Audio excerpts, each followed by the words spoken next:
Rusija, oblast Kaluga, selo Novoaleksandrovski, Aleksandrova crkva. Vanjski dizajn zgrade izrađen je u ruskom stilu. Iako crkva nije prastara, sagrađena u 19. stoljeću, crkva iznutra izgleda potpuno drugačije. Klasični europski stil interijera.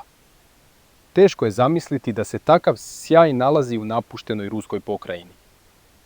Srušila se kupola crkve i probio je drveni strop. Ali zašto je grubi drveni pod pored gracioznih lukova i prekrasne štukature? Tijekom sovjetske ere crkva je pretvorena u skladište. Iskoristili smo vertikalni volumen zgrade za povećanje skladišnog prostora. Nemilosrdno su zabijali metalne grede u stupove. Tako su napravili osnovu za drugi sloj. Na vrhu je postavljen grubi drveni pod. Komunisti su ukinuli Boga i našli su drugu namjenu za veliku, jaku crkvenu zgradu. Svemogući Bog nije imao ništa protiv. Neka bude skladište. Ali postoji zanimljiv detalj. Ovo je balkon za zbor pjevača, sa drvenim stepenicama.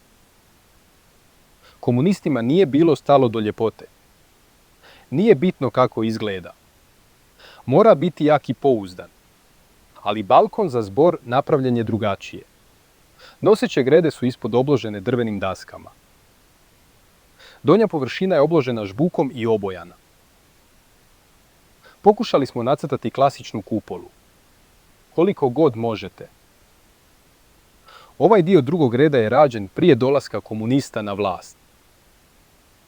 Drveni balkon nastojali smo uklopiti u prekrasan interijer crkve. Ovaj balkon arhitekt nije namijenio prilikom gradnje crkve.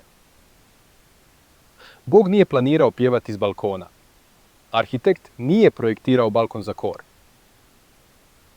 Ali onda su pravoslavci odlučili da je za crkvene pjesme potreban balkon. Zašto je došlo do takvih promjena u crkvenom obredu? Svećenici kažu da se ritual bogoslužja vrlo malo promijenio tijekom stoljeća. Ali vidimo da je zgrada crkve građena za drugu svrhu. Nije bilo predviđeno za crkveni zbor na balkonu. Stoga je ritual bio drugačiji. Ali svećenici zato ne znaju.